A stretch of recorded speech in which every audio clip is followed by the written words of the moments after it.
Hello and thanks for joining us on TVC News. We begin with the fight against illicit drugs, where operatives of the National Drug Law Enforcement Agency have arrested one 75-year-old Usman Burkina Bajama, popularly known as Clement, and 22 other suspects in operations across 7 states. Director of Media and Advocacy of the agency, Femi said the septuagenarian, who is an old man and his grandfather, was arrested on Tuesday, 20th of September at Anguan Sati in Mayo Belwa Council area of Adamawa State. He disclosed that over 1 million bottles and capsules of Acoskura and Tramadol and over 2,500 kilograms of cannabis were seized. Mr. Babafemi added that over 10 hectares of farms where these substances were being cultivated have been destroyed in Edo and Adamawa states. Also in Kwara, at least 19,878 bottles of the banned new psychoactive substance Acoskura were intercepted by NDLEA operatives along the Ilorin-Jeba Highway, with 2 suspects arrested. The Minister of Information and Culture, Lai Mohammed, has said the federal government is determined to end crude oil theft with the deployment of technology and additional security measures. The minister spoke on return from an aerial surveillance of the Trans-Forcados oil pipeline in Rivers State. TVC News correspondent Tijesu Adeoye reports. Nigeria continues to record a daily loss of crude oil caused by theft and the activities of pipeline vandals. The federal government's records reveal that more than 200,000 barrels of crude are filtered away on a daily basis. This has significantly reduced the revenue of the country with an economy that is heavily dependent on oil export. Stopping this economic crime is the biggest headache relevant government authorities face in recent times. The National Assembly expressed deep concern when they passed a resolution instructing Nigeria's security agencies to apprehend and prosecute the oil thieves. Nigeria's Information Minister, Lai Mohammed, also embarked on a fact-finding mission to see firsthand the extent to which this unwholesome activity has eaten deep into the country's economic fabric. This takes him on a 90-minute aerial survey that started from the Port Harcourt International Airport. The minister gets a clear picture of the level of damage caused and the number of illegal refineries already destroyed by the military. To check the activities of the saboteurs, NNPC Limited has set up a new security architecture to serve as a solid response to detect, deter, respond, and recover. The new security architecture leverages collaboration between the upstream operators, industry regulators, government security agencies, and private security contractors. The minister also commends the quick response of the NNPC Limited and their heavy investment in the use of appropriate technology for continuous surveillance. He says the measures taken so far is beginning to yield good results. We've witnessed firsthand today a number of illegal refineries destroyed by our military in the course of our area surveillance. And of course, we also saw just now the Navy boat that was accosting the big, craft, and we saw how they were jumping into the water. To date, NNPC Limited has recorded various levels of success from the units deployed to the corridors by the government security agencies and the private security contractors, supported by the Central Command and Control Center, which we just all, which we spent the last 1 hour, seeing. The minister believes the inclusion of private security contractors to provide local intelligence on all illegal crude ventures happening within the region will enhance security surveillance services for safe and seamless operations along the nation's pipeline networks. TJ Suadeoye, TVC News, Abuja. To Benue State, where Governor Samuel Otom is challenging the federal government to ensure proper funding of security agencies to effectively protect lives and property in the country. The governor made the call at the Nigerian Air Force range shooting classification exercise in Ayati, Gwer East local government area. Maya Wakwato reports. Each exercise is meant to update the Air Force personnel on modern ways of handling weapons and ammunition. The Benue State Governor, along with some top government officials, are present at the ceremonial shooting exercise, an exercise which exposes them to the real challenge the security men face in the battlefield. The governor seizes the opportunity to state that without security, there would be no peace or socio-economic development. He believes issues of capacity building, manpower, training, funding, and providing equipment for security agencies should be considered very key. On behalf of government and people of Benue State, I want to commend the Nigerian Air Force and other security agencies for the efforts they have put in place, the sacrifices they have done to ensure that we have security for lives and property in Benue State. Words are not enough to express our inestimable appreciation, because I know that what is happening in our country today, but specifically to Benue State, is beyond you. Governor Tom points out that the manpower of the security agencies is grossly inadequate and called on the federal government to give serious attention to recruiting more security personnel. While commending security agencies for their efforts, Governor Tom charged Benue people to continue to support the security agencies in the discharge of their duties rather than being hostile to them. I want to call on the federal government to continue to improve on increasing the manpower, because as they are retiring every day, every month, and so on, there must be replacement. Otherwise, we'll be living a vacuum that will create more security challenges to our people. So it's important to augment whatever recruitment they are doing for our security agencies. Earlier, a plaque had been presented to the governor on behalf of the Air Officer commanding the Tactical Air Command, Air Vice Marshal Precious Amadi, for hitting the bull's eye in the range shooting exercise. Mayowa Ukwato, TVC News, Makodi. The Oyo State government has advised those aiding the act of underage gambling to rethink or be ready to face the law. The Director General, Oyo State Gaming Board, Olajide Boladuro, sounded this note of warning at an interactive stakeholders forum in Ibadan. Olaide Oyewole has more.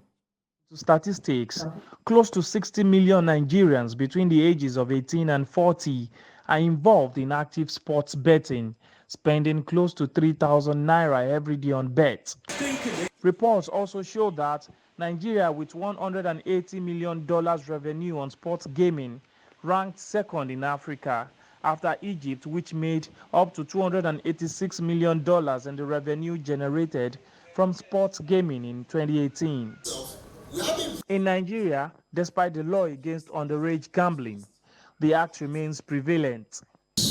At the Stakeholders Forum, the Oyo State government says there are stringent penalties for whoever gets involved in the act. And I also want to use the opportunities to tell our parents and guardians that they should not give numbers or tell our kids to go to a gaming house to go and play a particular number for them or whatever, because it's against the law.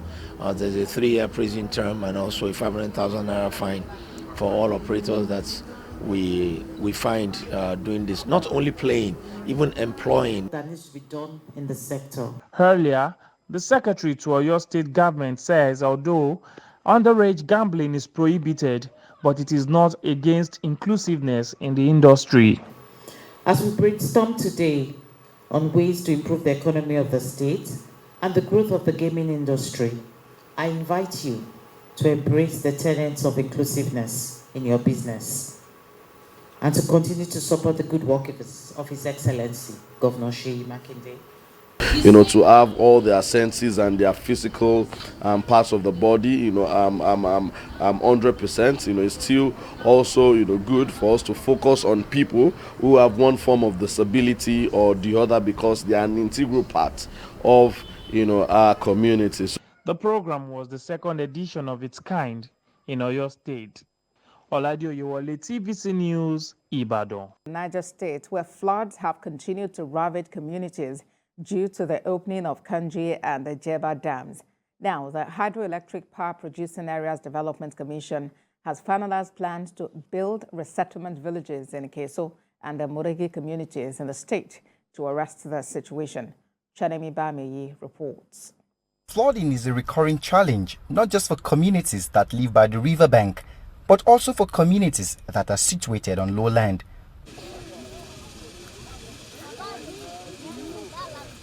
For years, due to increasing rainfall stretching beyond the capacity of the dams, the operators have been forced to release water downstream to prevent the dam from collapsing. Communities where these dams are situated are usually the first to bear the consequences. These dams produce the bulk of Nigeria's hydroelectric power. At the 7th Governing Council meeting of the Hydroelectric Power Producing Areas Development Commission, the council said it has set up a task force to provide relief materials to the affected communities. It is also ready to resettle some communities in Niger State by building new houses for the inhabitants to move to higher grounds. So we're able to look at different areas where we have recorded achievements in terms of education, in terms of agriculture, health, infrastructure, and youth empowerment. Those were the areas we looked into, and we're able to plan forward based on what we have achieved in the last 18 months. And the attention of the people living by the riverside to be mindful of the flooding, and we have also started in making them aware that it is dangerous for them to continue to stay where they know there are flood-prone areas, and that for those areas that are completely submerged, we are working to relocate them and build some houses where they can stay, and or encourage those that we cannot build houses for, to provide them with materials that will support them to build houses of their choice. And that we are happy some communities have accepted to be relocated. The chairman of the Governing Council also disclosed that a contract has been awarded for erosion control in Kwara State, and plans have been concluded to revisit the waterworks in Kebbi and Niger States. Chanameba Meyi, TVC News, Mina. To political matters now. People of Adodo in Ogun West Senatorial District have declared their support for the All Progressives Congress presidential candidate, Asiwaju Bola Ahmed Tinubu. This was at a mega rally organized by youth under the platform of Asiwaju Support Group. TVC News' Kazim Olowe reports.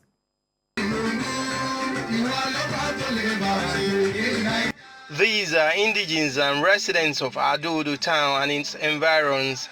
They are out to formally declare their intention to support Asiwaju Bola Tinubu in the 2023 presidential election. They say they decided to support him based on his track record and his leadership style. We believe that among all the contestants, he's the best choice. And we are not saying this for namesake, but because of his antecedents, competence, intellectual capacity, development of human resources that are the attributes of Asiwaju Bola Ahmed Tinubu. Candidature of Bola Ahmed Tinubu and Senator Kasim Shettima is like having a two presidential material on one ticket. They are the best, they have the antecedents, they have the capacity, they have the knowledge. The event was attended by people from different political parties, and they are unanimous in their decision to say the entire Adodo in Ogun State will stand in support of Tinubu Shettima's ticket. They say they believe that Asiwaju Bola Tinubu will see to their plight, as they are currently suffering from poor infrastructure due to deplorable states of the 3 federal roads serving the area. If Asiwaju eventually emerge, I will draw his attention to this. If we make a good network road from Adodo to Ere, there's a place of importance. They call the place Tongeji Island, where we can tap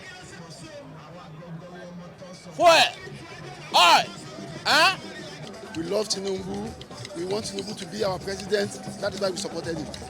With Asiwaju Bola Ahmed Tinubu, because we can see what he has done in Lagos State, and if he handle Nigeria, he can do more than that. We will not be expecting results without having input. So this is our time to say we want to sow. The representatives of non-indigenes living in the community and leaders of other groups also declare their support.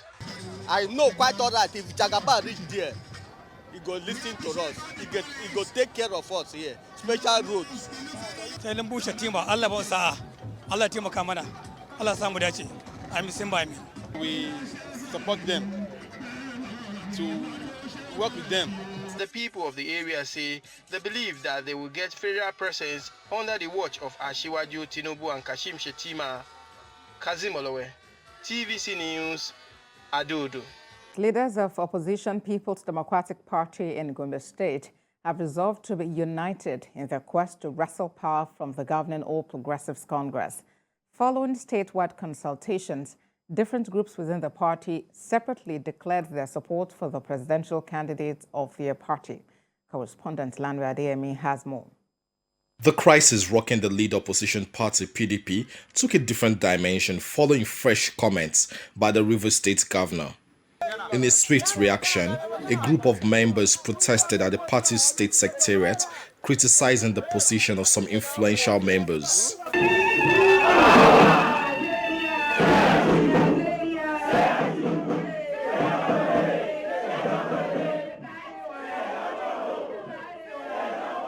Chieftains of the party in Gombe have since been consulting and have now taken a position. It is our resolved commitment to be here today with you to pledge our support to all PDP candidates from the presidential candidate down to the state assembly candidate, Chairman Sir. And at the same time, to pledge our loyalty and the stewardship of our party leader, Alhaji Ibrahim Hassan. I want to assure you that the leadership of the PDP in Gombe State is 100% behind our party leader, Dr. Ibrahim Hassan Tangombo Tolban Gombe. As the nature of crisis goes, rumors reign. A leading figure in the PDP who contested to be the governorship candidate denied claims that he may abandon the party. He affirmed his commitment to the victory of Atiku Abubakar, not just for the party, but also as justice for the Northeast region. I'm still in PDP, and I have no intention of going anywhere. We're going to stay in PDP and fight for the success of PDP, especially the presidential election in Gombe State. PDP leaders in Gombe State have spoken. Their position is to support all the party's candidates. Frankly, this decision is not just born out of the need to support the party, but also to please their people and for political survival. Lanre Adeyemi, TVC News, Gombe. In Rivers, the Social Democratic Party says it is going into the 2023 governorship election with the most qualified team of candidates in the race. The party made this declaration at an event in Port Harcourt to unveil the deputy governorship candidate to its standard-bearer, Senator Magnus Abbey. Senior correspondent Uche Okoro reports. Preparations for the start of campaigns ahead of the 2023 general elections have reached an advanced stage for many political parties. For the Social Democratic Party, it is time to officially present the deputy governorship candidate, Patricia Ogbonnaya, to their supporters. The candidate, Senator Magnus Abbey, said he picked a running mate who can add value to the SDP's quest to win the governorship election in Rivers State for the first time. We're looking for somebody who will add value to the ticket. Somebody who can be governor if I am not there. Somebody who can lead the state in the direction in which we want Rivers State to go at this point. Somebody who will add value to the ticket. Somebody who has knowledge and can advise and contribute to the kind of River State that we would all like to see. We when we win. The Social Democratic Party has the likes of the People's Democratic Party, the All Progressives Congress and Labour Party to contend with. But if the SDP wins, Patricia Ogbonnaya will become the second female deputy governor since the creation of Rivers State 55 years ago. If my people said yes and you said no, it would have been. So, I thank you for that. And I said, like Naomi and Ruth, yeah, God shall be my God. The SDP is pleased with the level of acceptance so far, but the party knows that success at the polls can only be achieved when its supporters come out and vote on election day. The mammoth crowd we are seeing here today should translate into real votes on the day of election. So much has been said by earlier speakers before me. I can only reiterate this. Crowd without the votes does not give us the change that we require to see. Director General. Senator Abbey also named his longtime political ally, Senator Wilson Aki, as the Director General of his governorship campaign council. I have accepted. Uche Okoro, TVC News, Port Harcourt. No doubt that without education, poverty will continue to rise. But to reduce the level of deficiency within the Muslim community, the Muslim Ummah of Southwest Nigeria, an umbrella body for Muslims in the Southwest, have kick-started plans to get the youth to be more engaged, especially in Western education and skills acquisition. Senior correspondent Adedoja Salamadeni has details. The program attracted not only Muslims from the Southwest, but other parts of the country. You're most welcome, Your Excellency. Their coming together is clear to better the future of Nigeria. After donating to the common goals of reducing poverty amongst the Muslim youths, the faithful said youth engagement would also improve security in the country. Donate to this cause because you are helping humanity. This is a project for the Muslim Ummah, not only of Southwest, because a lot of people will definitely benefit from it. Part of what Muslim wanted to do is to help our children to have access to decent education, even if they are poor, irrespective of your background. There is so much hunger, there is so much anger, there is so much violence. No amount of investment in arms and ammunition can reverse the trend. The only potent weapon against this is to educate the people, to enable them to be able to provide for themselves.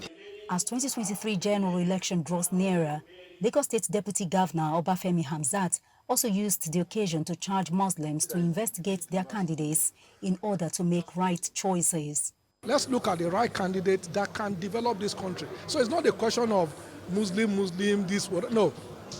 When you go for surgery, you don't ask your doctor if he's a Muslim or a Christian. You just look for a good doctor.